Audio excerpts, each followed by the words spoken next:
The storm had already been raging for hours when Dominic Grayson heard the first desperate knock on his door. The wind howled through the trees, the rain lashing against the windows of his cold, empty mansion. His fingers hovered over the whiskey glass, but he couldn't bring himself to take a drink. The thunder rumbled in the distance as if the sky itself were angry, and Dominic, well, he couldn't remember the last time he wasn't angry too. But hey, before we go any further, don't forget to hit that like button and subscribe so you won't miss out on more intense stories like this. Stick with us to the end. I promise you won't want to miss what's coming. It wasn't that he had no reason to be. The sprawling mansion was a cage, a place filled with the ghosts of his past. The wife he lost, the life he abandoned, and now, the silence that was his only companion. He had built everything. His empire, his wealth, his security. But none of it could fill the hollow emptiness inside him. Another knock. This one was louder, more urgent. Came from the front door. With a deep sigh, Dominic rose from his armchair and walked across the dark, expansive room. His boots echoed on the polished floors, making the mansion feel even more cavernous than it already was. He reached the door, paused, and then opened it. Standing there, drenched from head to toe, was a little girl. She couldn't have been more than 7 or 8, her small frame trembling against the fury of the storm. Her eyes were wide, filled with fear, and her hair was plastered to her face. I need help," she said, her voice barely audible over the roar of the wind. Dominic frowned, looking her over. "Where are your parents?" "They're in the woods," she gasped, taking a few trembling steps toward him. "My mom.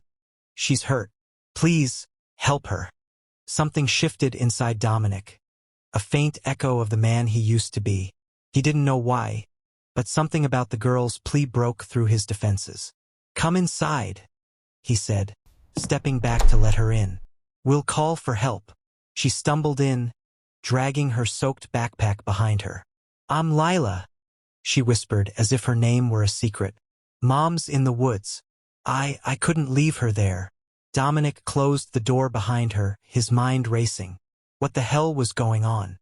The storm was severe, and for a child to be out in it looking for help, something wasn't right. "Stay here," he instructed, quickly dialing 911.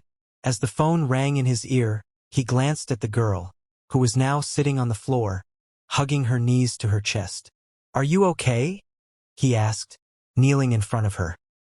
His voice was softer now, almost gentle, despite his usual cold demeanor. Lila nodded, though her eyes remained wide, haunted. "I couldn't just leave her."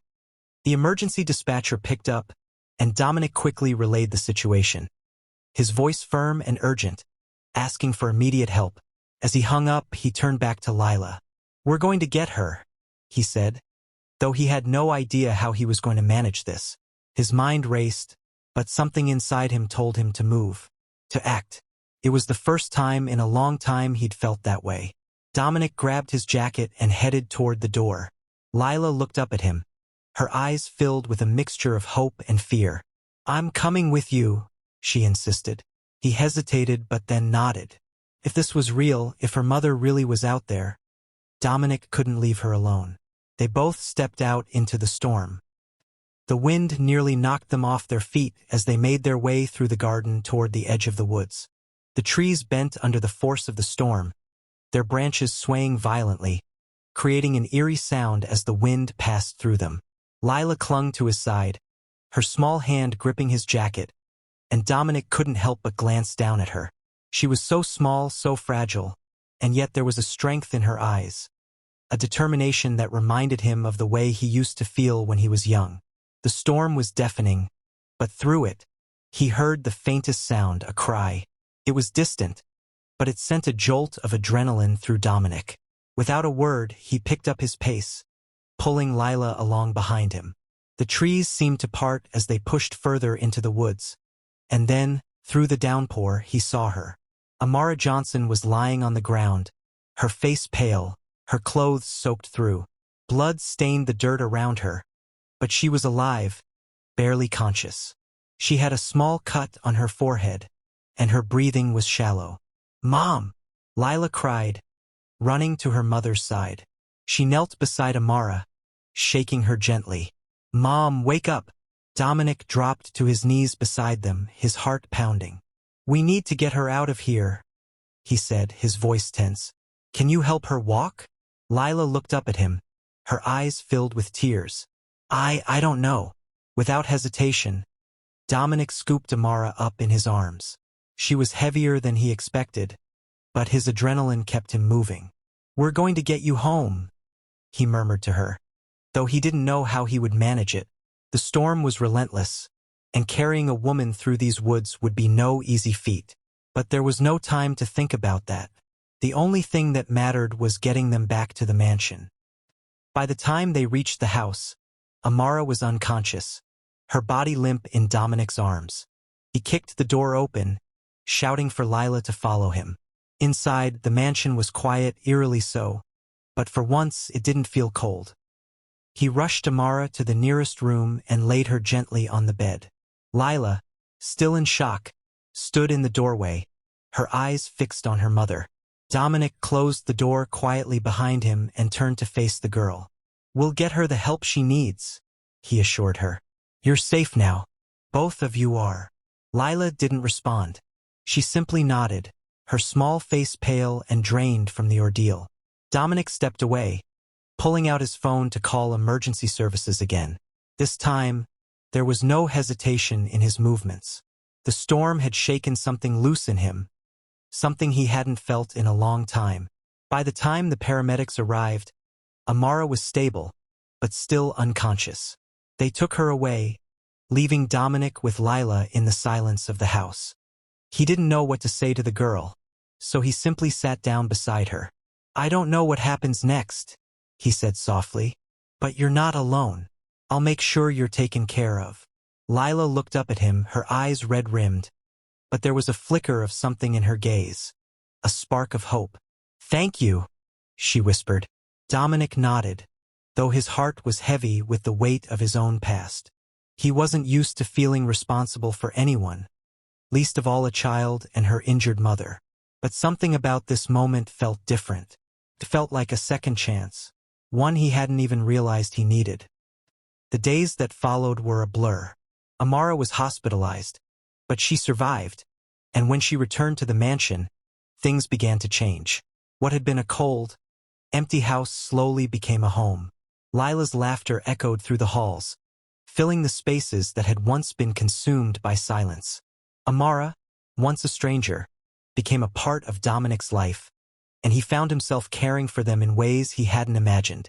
One evening, as the three of them sat together in the living room, Lila asked him a question that stopped him in his tracks. "Do you miss her?" she asked quietly. "Who?" Dominic asked, looking up from his glass of whiskey. "Your wife." Dominic was silent for a moment. He didn't have an answer, but he didn't need one. The question hung in the air between them, not demanding an answer, but a recognition. A recognition that maybe, just maybe, he had found a new family here. A family he never thought he would have again. As Amara sat beside him, playing a soft melody on the piano, Dominic realized that the storm had brought him more than just a tragedy. It had brought him a chance at redemption, a chance to heal. And as he looked at Lila, her small hand resting in her mother's, he knew that a single knock in the storm had changed everything. Dominic sat in the study late that night, a rare moment of solitude. The mansion was quiet now, the storm outside having passed, leaving a silence that seemed almost too loud. His mind kept returning to the moment when Lila had asked him about his wife. That question had dug into him, deeper than he cared to admit. It wasn't just the painful reminder of a loss he'd long buried. It was the realization that, for the first time in years, someone cared enough to ask. He glanced over at the framed photograph on the mantel, a picture of his wife taken years ago. She had been his anchor, his light, and he had lost her too soon. After her death, everything had fallen apart. His company, his life, all of it had become meaningless without her. That's when the walls went up, around his heart, around his life. But now, Lila and Amara were here, and the walls were starting to crack. The quiet hum of the mansion made him uneasy, the loneliness creeping back in despite the presence of the two women upstairs. He got up, walked over to the window, and looked out at the grounds. The gardens were bathed in the soft glow of the moon, peaceful in their own way. For the first time in years, he felt something stirring inside him, a sense of hope. As he turned away from the window, he was startled by a knock at the door. It was gentle, hesitant, like it was unsure of its own invitation. Dominic's heart raced, and for a moment, he wondered if it was a trick of the wind. He approached the door cautiously and opened it. Standing in the doorway was Lila, her eyes wide and brimming with unshed tears. "Can I talk to you?" she asked, her voice small but clear. Dominic nodded and stepped aside, letting her in.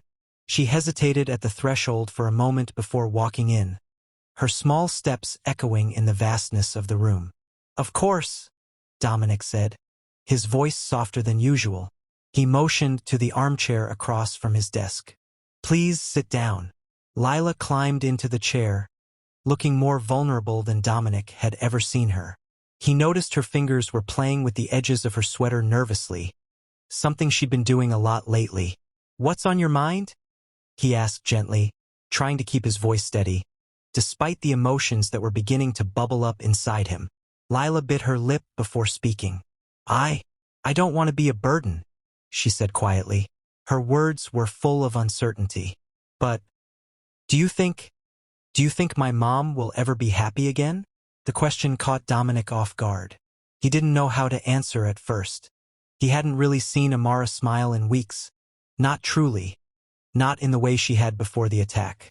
She was healing physically, yes, but emotionally. The wounds were deeper than he realized. "I think," Dominic started, choosing his words carefully, "that healing takes time. It's not something that happens overnight. But I believe that with time, she'll find her way back to joy." Lila nodded, though her face was still clouded with doubt. "I just want her to be happy again. She used to sing. She used to play the piano all the time. But now, she doesn't do any of that. She just stays in bed." Dominic felt a pang of guilt. He knew that Amara had been struggling, but hearing it from Lila's perspective made it real in a way he hadn't fully grasped. "She's been through something very hard, Lila. It's okay to feel sad. It's okay to need time." Lila's eyes searched his face for something. "But you're here, right? You're not going to leave us, are you?" The question hit Dominic like a punch to the gut. He looked at her, really looked at her, and realized how much they needed him. How much he needed them. "No," he said, his voice firm. "I'm not going anywhere. I'm here." The words were simple, but they were enough to bring a small, relieved smile to Lila's face. She nodded slowly, looking like a burden had been lifted off her tiny shoulders. "Thank you," she whispered, her voice filled with sincerity. Dominic's heart tightened, but he didn't know how to explain the emotions swirling inside him. A feeling of responsibility, yes, but something deeper, something like love. A love that had been dormant, locked away for far too long, now starting to unfurl itself like a fragile bloom. As Lila got up to leave, she turned and gave him a long, meaningful look. "I'm glad we found you," she said softly before walking out, closing the door behind her. Dominic remained standing there, staring at the door. A few moments passed before he realized his hands were trembling. His whole life had been about control over his business, his finances, his future. But now, here he was, uncertain, vulnerable, pulled into a world of feelings he hadn't allowed himself to experience for years. The next day, as Dominic sat at his desk, dealing with the usual work, he kept thinking about Lila's words. "I'm glad we found you." He couldn't ignore how true that was. Lila and Amara had found him, and maybe he had found them in return. The doorbell rang, interrupting his thoughts. He walked to the door, and this time it was Amara. Her hair was tied back, and she looked tired, but there was a light in her eyes that hadn't been there before. "I was hoping we could talk," she said softly, stepping inside without waiting for him to respond. "Of course," Dominic replied, surprised by how at ease he felt around her now. Amara took a seat on the couch, and Dominic sat opposite her. "Lila's been through so much," she began, her voice low and weary. And I don't know how to thank you for everything you've done. I don't know what we would have done without you. Dominic nodded, his gaze softening as he looked at her. You don't need to thank me, he said quietly. I couldn't let you two be alone out there. I couldn't. Amara smiled faintly, her eyes glistening. I know you've been through a lot too, Dominic. I can see it. It's hard to open up after you've been hurt. I understand. But you don't have to do it alone.